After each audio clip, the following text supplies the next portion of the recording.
오늘 그 시편 42편은 굉장히 유명한 시편이죠. 목마른 사슴이 시냇물을 찾아 헤매는 것 같이 라고 말씀을 하는 거죠. 그러니까 목마른 사슴이 시냇물을 찾는 듯한 그 갈급함을 얘기하고 있죠. 그 갈급함은 어떤 갈급함입니까? 하나님을 갈망하는 그 영적인 목마름에 대해서 말씀하고 있는 거죠. 그래서 저는 오늘 영적인 목마름에 관한 주제로 우리 성도님들과 함께 좀 말씀을 나누고 싶어요. 왜냐하면요, 우리들의 신앙생활 가운데 이 하나님을 향한 갈망함을 잃어버린 채 신앙생활하는 분들이 참 많은 것 같아요. 신앙생활하는 것이 오래되면 오래될수록 하나님을 향해 우리들의 갈망함이 커지는 것이 아니라 점점 더 익숙해지고 편안해지고 어떻게 보면 새로운 은혜를 추구하기보다는 자꾸 과거에 머물렀던 전통과 관습에 우리가 그냥 익숙한 그런 모습들을 보일 때가 참 많이 있죠.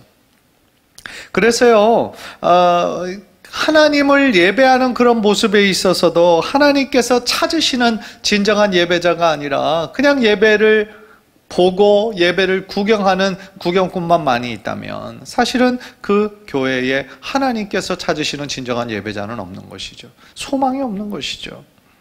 그래서 진정한 하나님과의 만남을 우리가 더욱더 추구해야 되는데 하나님과의 진정한 만남은 없고 그저 우리들의 신앙생활의 편안함과 익숙함만 추구하다 본다면 그 사람의 신앙생활의 영적 성장을 기대하기는 참 어려운 것입니다. 오직 하나님 한 분만을 바라는 신앙이 아니라 하나님으로부터 오는 어떤 축복과 은사만 우리가 관심을 기울인다고 하면 그것은 하나님 중심의 신앙이 아니라 인간 중심의 신앙이 될 수밖에 없다라는 거예요. 그래서 저는 오늘 말씀을 통해서요, 우리가 하나님 앞에 나아갈 때 어떤 마음과 어떤 자세로 나아가야 될까? 하나님의 임재를 경험하기 위해서 우리가 어떤 마음으로 하나님께 나아가야 될까? 세 가지 정도로 말씀을 좀 생각해 보면서 은혜 받기를 원합니다. 제일 먼저 우리가 하나님의 임재를 경험하기 위해서는요, 어떤 마음을 가져야 되느냐? 가난한 마음으로 하나님 앞에 나아가야 된다라는 겁니다. 마태복음 5장 3절을 보면은요, 이런 말씀이 있어요. 심령이 가난한 자는 복이 있나니. 심령이 가난한 자가 복이 있다라는 거예요. 심령이 가난하다라는 것은 무슨 뜻일까요? 그것은 저는 하나님을 기대하는 마음이다라고 정의하고 싶어요. 자신의 힘과 자신의 지혜만으로는 이 세상 살아갈 수 없다라는 것을 깨닫고요, 자신의 한계와 무력함을 인정하고 하나님의 도움을 구하는 사람, 그 사람이 바로 심령이 가난한 사람이다라는 거예요. 그렇기 때문에 자신이 가진 어떤 물질이나 권력이나 인기나 어떤 사람들의 어떤 네트워크로도 채울 수 없는 그 무엇인가, 하나님만이 주실 수 있는 것을 갈망하는 마음, 그것이 바로 심령이 가난하다라는 거죠. 그래서 심령이 가난한 사람은요, 무엇을 준비하는 줄 아십니까? 내 마음에 하나님만이 채울 수 있는 마음의 공간을 준비하는 사람인 거죠. 그리고 그 공간에 하나님의 은혜로 채워질 수 있도록 하나님의 은혜를 간절히 바라고 기도하는 자라는 거예요. 그것은 마치 오늘 본문에 나오는 것처럼 목마른 사슴이 시냇물을 찾는 듯한 그런 갈급함인 거죠. 오래된 가뭄 속에서 단비를 애타게 기다리는 농부의 마음 같은 것이죠. 슬프게도요, 이 세상에는 하나님을 향한 갈망함보다는요, 이 세상의 재미와 어떤 쾌락과 즐거움으로 자신들의 마음을 채우는 사람이 훨씬 더 많이 있어요. 사단의 오래된 전략이에요. 하나님보다 자꾸 눈에 보이는 것에 집중하게 하는 것이죠. 사람들로 하여금 쾌락과 즐거움과 오직 자기 자신만을 위해서 살도록 그렇게 요구하고 있는 것이죠. 그래서 사람들의 시선이 오직 눈에 보이는 세상의 물질에만 집중할 수 있도록 그렇게 지금 추구하고 그렇게 사람들을 호도하고 있는 것이 바로 사단의 전략 아니겠습니까? 요즘 우리 어린아이들 교육부의 위기 상황이다라고 많은 그런 전문가들이 얘기합니다. 물론 객관적으로 우리 아이들의 숫자가 줄었죠. 아이들의 숫자가 줄었고 지금 뭐 대입 들어가는 그 숫자보다 또 대학교 그 정원보다도 이제 적은 인원이 지금 수험생이라고 그러니까 이게 뭐 예전하고는 비교할 수 없이 계속해서 인구가 아이들의 수가 급감하고 있는 것이죠. 그러니까 각 교회마다 지금 교육부가 어려워요. 그리고 이 세상은 너무나 빠르게 변화하고 있잖아요. 너무나 아주 재미있는 것들이 우리 아이들에게 많이 있는 거죠. 그러니까 교회에 오면 자기네들의 스마트폰 보는 거, 영상 찾아보는 거, 게임하는 거보다 재미없다라는 거예요. 그러니까 참 어떻게 보면 사역자들 우리 교회로서는 참 고민인 거죠. 이 세상은 이렇게 빠르게 변화하는데 우리는 영원히 변하지 않는 하나님의 진리를 어떻게 우리 아이들에게 복음을 전할 수 있을까? 사실은 참 늘 기도 제목인 것이죠. 그러나 중요한 거는요, 아무리 세상은 빠르게 변한다 할지라도 하나님의 그 말씀의 진리는 변하지 않죠. 사람들이 이 세상에서 재미를 주는 것은 있다 할지라도 그 삶에 진정한 구원을 주실 수 있는 분은 오직 하나님 한 분밖에 안 계시다라는 거예요. 그런데 중요한 사실이 뭔지 아십니까? 하나님께서는요, 갈급해하는 사람에게만 성령을 부으신다라는 거예요. 이미 다른 것으로 채워져 있는 사람에게는 성령을 부어주시지 않는다라는 거예요. 그래서 성령님은 지금 누구를 찾으시느냐? 하나님의 은혜에 목마른 자들을 찾으신다라는 거예요. 갈급하다라는 것은 계속하여 하나님의 은혜를 사모한다라는 거예요. 단지 그 전에 받았던, 자신이 체험했던 그 은혜에만 머무르지 않는다라는 거예요. 하나님을 더 알기 위해서, 말씀의 의미를 더욱더 깨닫기 위해서 부지런히 하나님의 말씀을 묵상하고 공부하고 또한 그 말씀에 순종하는 사람이 되기 위해서 노력하는 사람에게 하나님은 더 큰 은혜를 부어내려 주신다라는 거예요. 사랑하는 성도 여러분, 성도님들의 마음에는 하나님의 은혜에 목말라 하는 마음이 있으십니까? 하나님의 임재와 하나님의 은혜를 사모하는 마음이 여러분에게는 있으십니까? 하나님의 뜻이 무엇일까 더 알고 싶은 마음이 여러분의 마음엔 있으십니까? 예수님의 사역하던 당시에요, 늘 두 그룹의 무리가 있었어요. 한 무리는 대중이었죠. 무리였어요. 무리들. 예수님의 기적에도 관심이 있었고 그 기적에서 떨어지는 많은 것들에는 관심이 있었지만 막상 예수님이 하나님께서 보내신 메시아라는 사실은 인정하지 못했어요. 또 한 그룹은 예수님의 제자들이었어요. 예수님의 말씀을 듣고 그 말씀대로 따르고 순종하는, 그래서 예수의 말씀 그대로 순종하려고 노력하는 그룹들, 제자들이 있었다라는 것이죠.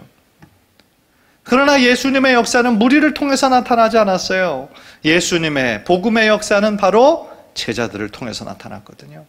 사실 그래서 우리들의 신앙의 목표를 우리가 잘 세워야 돼요. 우리가 단순히 예수님을 지식적으로 아는 사람에만 그냥 머무를 것인가? 그거는 아니라는 것이죠. 예수님의 말씀을 듣고 그 말씀이 생명이고 진리인 줄 알아 그 말씀을 지키기로 노력하는 예수의 제자들이 되는 것, 그것이 바로 우리들의 신앙생활의 궁극적인 목표가 되어야 된다라는 것이죠. 간절히 바라기는 우리 성도님들 모두가요, 하나님의 임재를, 하나님의 은혜를 목말라 하고 갈급해하는 우리 성도님들 되시기를 주님의 이름으로 간절히 축원합니다. 그래서 우리 평생에 하나님을 알아가도록 더욱 노력하고 하나님을 기뻐하고 하나님 한 분만으로 만족할 수 있는 복된 인생, 귀한 인생 되시기를 주님의 이름으로 간절히 축원합니다. 두 번째로요, 우리가 하나님의 임재를 경험하기 위해서, 하나님의 역사를 더 많이 체험하기 위해서 우리는 어떻게 해야 됩니까? 바로 상한 심령으로 하나님 앞에 나아가야 된다라는 거예요. 여러분들, 상한 심령이란 어떤 심령입니까? 하나님의 선포되는 말씀으로 인해서요, 자신이 얼마나 나약한 사람이고 내가 얼마나 죄 많은 인간임을 하나님 앞에 철저하게 통회하며 나아가는 사람이에요. 자신의 죄에 대해 슬퍼하면서 자신의 죄에 대해, 죄인인 것에 대해서 가슴 아파하는 사람, 그 사람이 바로 상한 심령인 것이죠. 만약 우리 안에 여전히 해결되지 못한 죄가 있다라고 생각해 보십시오. 그렇다면 우리가 아무리 하나님의 임재를 사모한다고 할지라도요, 거룩하신 하나님 앞에 나아갈 수가 없는 거예요. 왜 그렇습니까? 하나님은 우리를 너무나 사랑하시는 분이시지만 동시에 거룩하신 분이시기 때문에 그렇다라는 것이죠. 그래서 하나님은요, 본질적으로 죄와 함께 할 수 없는 거예요. 죄인들과 함께 할 수 없는 거예요. 그것은 마치 빛과 어두움이 동시에 공존할 수 없는 것과 똑같은 거예요. 빛이 임하면 어두움은 물러가는 거잖아요. 따라서 하나님은 거룩하신 분, 죄가 하나도 없는 분이시기 때문에 우리들의 죄가 있는 모습으로 거룩하신 하나님 앞에 나아갈 수가 없다라는 것이죠. 따라서 우리가 하나님의 임재를 사모한다면, 거룩하신 하나님을 우리가 만나기를 원하는 마음이 있다고 한다면 가장 먼저 선행되어야 될 게 뭘까요? 우리들의 죄를 우리가 슬퍼하고 우리들의 죄를 하나님 앞에 철저하게 회개해야 된다라는 거예요. 통회하는 마음으로 나아가야 된다라는 거예요. 역대하 7장 14절을 보십시오. 역대하 7장 14절, 여러분들이 있는 곳에서 한번 다 함께 말씀을 한번 읽을까요? 시작. 내 이름으로 일컫는 내 백성이 그 악한 길에서 떠나 스스로 겸비하고 기도하여 내 얼굴을 구하면 내가 하늘에서 듣고 그 죄를 사하고 그 땅을 고칠지라. 아멘. 너무나 유명한 말씀이죠. 그런데 여기에서 보면은요, 제일 첫째 줄, 내 이름으로 일컫는 내 백성이 그 악한 길에서 떠나 스스로 겸비하고 기도하여 내 얼굴을 구하면 그랬어요. 그러니까 이 말씀을 통해 어떤 경우는 하나님의 백성이라 할지라도 넘어질 때가 있다는 거예요. 악한 길을 갈 때가 있다라는 거예요. 사실 우리들이 하나님을 만난 이후에 신앙적으로 계속하여 하나님의 편에 서야 되는 것은 알면서도, 계속해서 우리들의 믿음이 성장하기를 원하는 마음이 있으면서도 현실이 그렇지 못할 때가 있다라는 것이죠. 크리스찬도 넘어질 수가 있어요. 죄를 범할 수가 있어요. 악한 길에 서 있을 때도 있다라는 것이죠. 그러나 중요한 건 뭡니까? 우리가 실수하여 넘어질 수는 있어요. 그러나 그 자리에 계속 머물러 있어서는 안 된다라는 거죠. 하나님의 백성으로서 계속해서 그 상태에 머물러 있어서는 안 돼요. 악한 길이라고 한다면 그 악한 길을 떠나야죠. 죄악이 가득한 길에서 나와야 되는 거죠. 만약에 나의 삶에 하나님께서 보시기에 악한 것이 있다면, 하나님의 마음을 안타깝게 하시는 것이 있다면 어떻게 됩니까? 그것을 과감히 멈춰야죠. 하나님께서 싫어하는 것이라는 것을 우리가 알면서도 계속해서 그것을 멈추지 못하고 지속하는 것이 있다면 어떻게 될까요? 안 된다라는 것이죠. 하나님을 우리가 경외한다, 하나님을 사랑한다라는 것은 내 안에 있는 죄를 미워하는 것과 동일한 말인 거죠. 하나님을 경외하는 것은 죄를 미워하기로 우리가 작정하는 것이기 때문에 그렇습니다.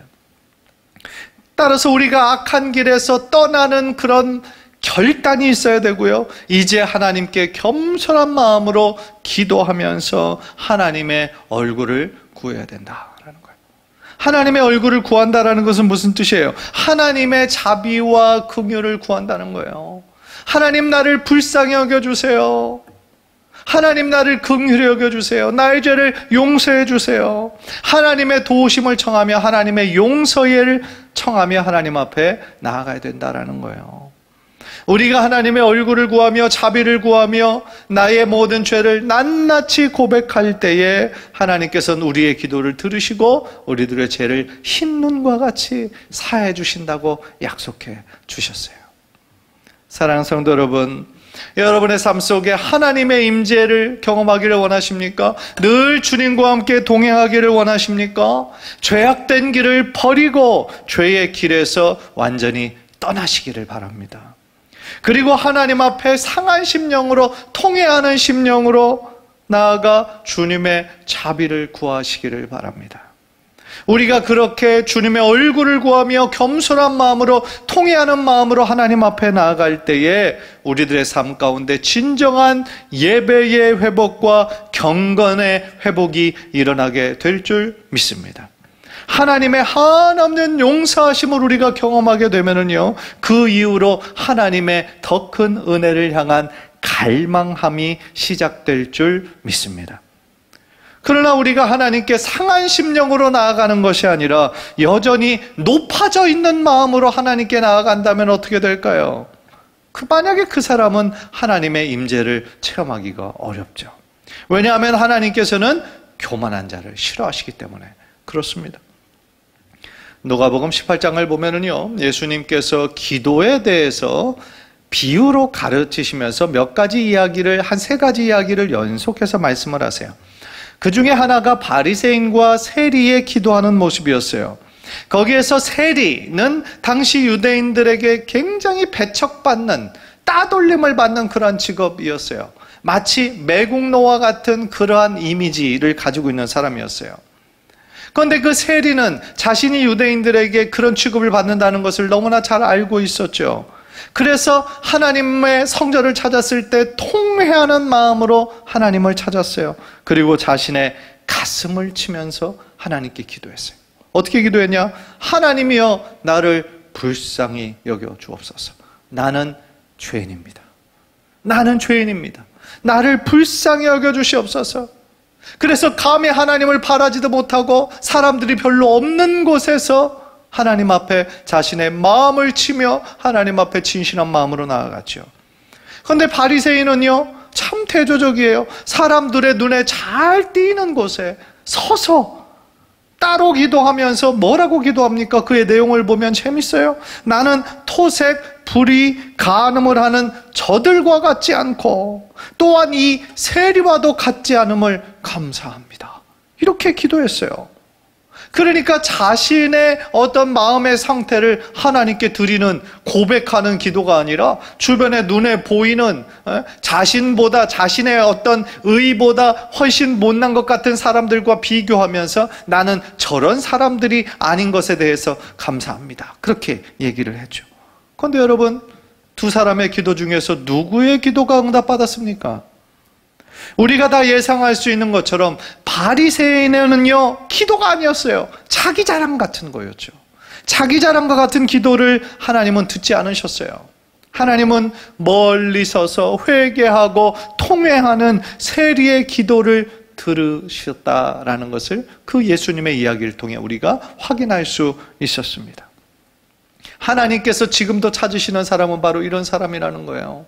자기를 드러내고 자기를 자랑하는 사람이 아니라 지금까지 지내온 모든 것이 하나님의 은혜였습니다. 나의 여전히 이 약하고 나의 여전히 세상을 좋아하고 하나님보다 더 우선시하고 때때로 넘어지는 이 연약한 죄인의 괴수와 같은 나를 불쌍히 여겨 주옵소서 라고 통회하는 마음으로 하나님 앞에 예배자로 나아가는 그 사람을 하나님께서는 찾으신다라는 거예요. 간절히 바라기는 우리가 하나님을 바라고 하나님을 찾을 때마다 상한 심령으로, 통회하는 심령으로 주님의 자비를 구하고 하나님의 임재와 하나님의 얼굴을 구하여서 성령의 기름 부으시는 역사가 우리 귀한 성도님들에게 늘 풍성하게 임하시게 되기를 주님의 이름으로 간절히 축원합니다. 마지막으로요, 우리가 하나님의 강한 임재를 경험하기 위해서 어떻게 우리가 기도해야 됩니까? 주님의 영광 보기를 사모해야 된다라는 것이죠. 출애굽기 33장을 보면요, 아주 유명한 모세의 중보 기도가 나옵니다. 어떤 중보 기도였냐면, 이스라엘 백성이 하나님만을 섬겨야 되는데 하나님을 섬기는 것이 아니라 하나님께서 가장 싫어하시는 것을 범한 거죠. 그게 뭡니까? 우상을 만든 거예요.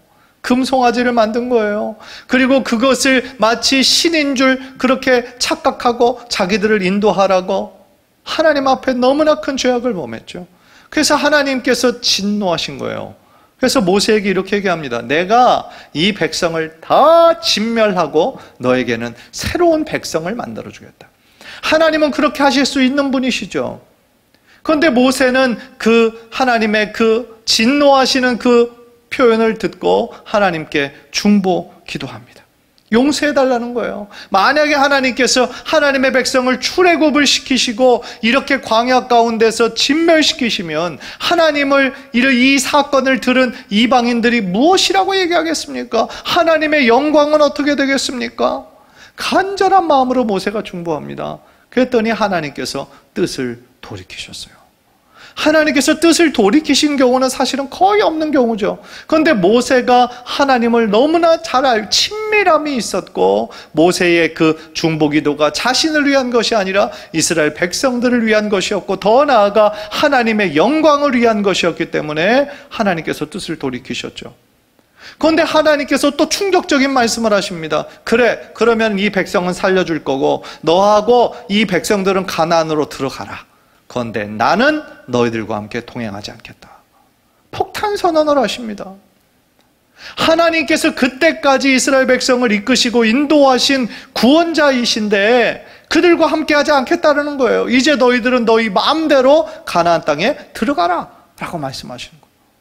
그 하나님의 이야기를 듣자마자 모세를 비롯한 이스라엘 모든 백성들이 회개합니다. 여성들은 자신들의 몸을 치장하던 장신구를 다 뗍니다. 그리고 하나님 앞에 통회하면서 기도합니다.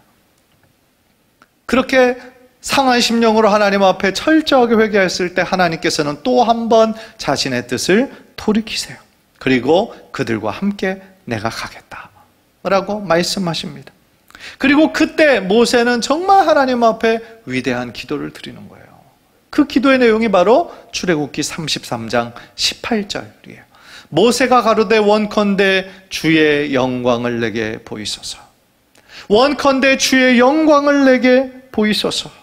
이 기도가 위대한 이유가 있어요. 왜냐하면요, 모세가 지금 구하는 것은 하나님께로부터 오는 다른 어떤 거, 눈에 보이는 어떤 물질이나 명예나 명성을 지금 구한 것이 아니에요. 오직 하나님의 영광, 오직 하나님 한 분만을 구하는 기도를 했기 때문이었던 것이죠. 하나님께서 나와 함께 하시는 그 사실 한 가지로 나는 만족합니다. 그렇게 고백하고 있는 거예요. 하나님, 당신이 나에게 가장 소중한 분입니다. 찬송가 102장에 나오는 것처럼 주 예수보다도 더 귀한 것은 이 땅 가운데 아무것도 없습니다. 예수 그리스도가 가장 존귀합니다 라고 고백하는 그 고백을 하나님께서는 기뻐하신다라는 것이죠. 그런데 안타까운 사실은 뭐냐면요, 많은 사람들이 하나님의 축복은 참 좋아하잖아요. 그런데 하나님에 대해서 알아가는 것에는 게으르다라는 거예요. 그거는 무엇이 잘못돼도 굉장히 잘못된 것이죠. 하나님께서 얼마나 안타까워하시겠어요. 예를 들어서 한 아버지가 출장을 멀리 갔어요. 외국으로 갔어요. 한 2주 동안 있었어요. 그래서 자녀들이 너무 보고 싶고 사랑스럽고 그러니까 우리 어린 자녀들을 위해서 선물을 샀어요. 그래서 2주 만에 다시 집에 도착했습니다. 아파트 띵동하고 문을 열었어요. 그랬더니 이 아빠는 이 아이들이 너무 반갑고 어떻게 반응할까 그것이 궁금한데, 아이들은 아빠에는 별로 관심이 없고 아빠가 두 손에 어떤 선물을 가지고 왔나 그것에만 관심이 있다라고 생각해 보세요. 아빠의 입장에서는 얼마나 그게 서운하겠어요. 마찬가지라는 거죠. 하나님은요, 우리가 하나님을 그 누구보다, 이 세상의 그 무엇보다 사랑하고 하나님을 따르기를 원하신다라는 거예요. 물론 하나님은 우리를 사랑하시고 축복하시는 분이시죠. 더 좋은 것, 가장 좋은 것을 우리에게 주시기를 기뻐하시는 분이시죠. 그런데 우리가 하나님의 축복만 좋아하고 하나님을 알아가는 것에, 하나님을 우리가 기뻐하는 것에 우리가 게으르다고 한다면 그거는 완전히 주객 전도가 된 거라는 거예요. 우리가 하나님의 영광을 보기 위해서요, 우리가 반드시 실천해야 하는 것이 있습니다. 그게 뭔지 아십니까? 우리들의 자아가 죽어야 된다는 거예요. 우리들의 옛 자아가 죽어야 된다는 거예요. 하나님의 영광을 보기 위해서는 우리들의 옛 자아가 죽어야 하나님의 영광을 우리가 체험할 수 있다는 거예요. 우리의 자아가 살아있다는 건 뭘 뜻하겠어요? 내 안에 아직도 하나님을 믿는다고 하지만 세상의 가치관이 가득하다라는 것이죠. 나의 우선순위가 하나님의 아니라 다른 것에 우리가 우선순위에 있을 때 하나님의 영광이 우리들의 삶에 찾아오기가 어렵다라는 것이죠. 만약에 우리의 자아가 살아있는 채로 하나님을 만나게 된다면 어떻게 될까요? 우리는 우리의 죄로 인해서 사실은 하나님의 그 영광스러운 모습을 바라볼 수도 없다는 거죠. 왜냐하면 우리의 죄 때문에. 그렇기 때문에 바울은요, 고린도전서 15장 31절에서 나는 날마다 죽는다라고 그랬어요. 나는 날마다 죽는다. 사도 바울의 그 말은 곧 이런 말이에요. 나는 날마다 하나님의 임재 안으로 들어갑니다. 나는 날마다 하나님의 임재로 들어갑니다. 그런 말이에요. 사랑하는 성도 여러분, 우리 성도님들은 여러분의 심령에 부흥을 원하십니까? 하나님의 그 뜨거운 성령의 불을 여러분들 원하십니까? 여러분이 진정한 부흥을 원한다면 정말 하나님 앞에 간절한 마음으로 기도해야 할 줄 믿습니다. 성령의 불을 내려주셔서 나의 모든 죄악을 깨끗이 태우시고 이제 나의 마음에 깨끗하고 정결한 마음을 허락하여 주옵소서. 그렇게 기도해야 된다는 거예요. 그리고 나의 삶이 하나님께서 받으시기에 합당한 거룩한 산제물이 되게 하옵소서. 그렇게 기도해야 된다는 거예요. 로마서 12장 1절을 통해서 바울은 이렇게 도전하고 있습니다.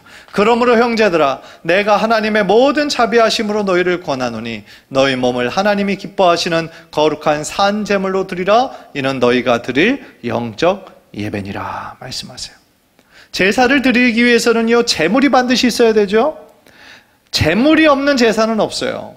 그렇죠? 반드시 제사에는 자신의 그 죄를 대속하기 위한 제물이 있어야 했습니다. 그런데 여기 구절을 통하여서 무엇보다도 우리 자신이 주님께 드릴 제물이 되어야 된다라는 것이죠. 바울은 너희 몸을 하나님이 기뻐하시는 거룩한 산 제사로 드리라 라고 말씀하고 계시죠. 우리의 인생 전체가 우리들의 삶이 하나님 앞에 예배가 되는 삶을 살 것을 강하게 도전하고 있다는 거예요. 다시 말하면 우리들의 삶에 하나님의 임재를 사모하면서 예배하는 삶이 그냥 주일날 한번 의례적으로 습관적으로 하고 내가 할 거 다 했구나, 그것이 아니라 일주일의 삶 전체가 하나님 앞에서 코람데오의 정신으로 살아갈 때에 우리들의 삶이 예배가 되고 우리들의 예배가 또한 우리들의 삶으로 변화하는 귀한 역사가 일어나게 될 줄 믿습니다. 사랑하는 성도 여러분, 우리들 주변을 둘러싼 상황은 지금 코로나로 인해서 오늘 또 보니까 확진자가 아주 굉장히 또 많이 최고로 올라갔죠. 또 계속되는 폭염으로 인해 우리들의 환경과 상황은 지금 많이 지치고 힘든 상황 가운데 있어요. 그러나 이럴 때일수록 나의 힘으로 할 수 있는 것이 너무나 제한되어 있는 이럴 때일수록 우리가 더욱더 기도에 힘써야 할 줄 믿습니다. 나는 할 수 없으나 우리 하나님은 하실 수 있는 분이시잖아요. 우리가 하나님을 믿는 그 믿음이 있을 때 하나님은 우리들의 그 믿음을 보시고 하나님 역사하실 줄 믿습니다. 이제 다음 주부터 우리 이열치열 전교인 기도회 우리 시작합니다. 이 기도회를 통하여서요, 저는 바라는 게 있어요. 여러분의 심령이 다시 한번 새로워지는 그런 계기가 되었으면 좋겠습니다.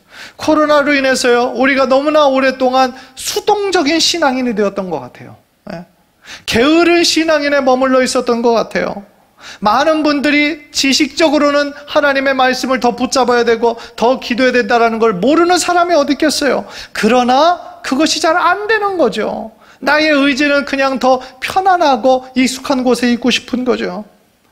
따라서 이번 이 기도회를 통해서요, 다시 한번 우리들 모두가 하나님 앞에 적극적으로 나와 하나님을 다시 한번 깊게 만나는 축복의 시간이 되시기를 주님의 이름으로 간절히 축복합니다. 진정한 부흥은요, 외부에서 오는 것이 아니에요.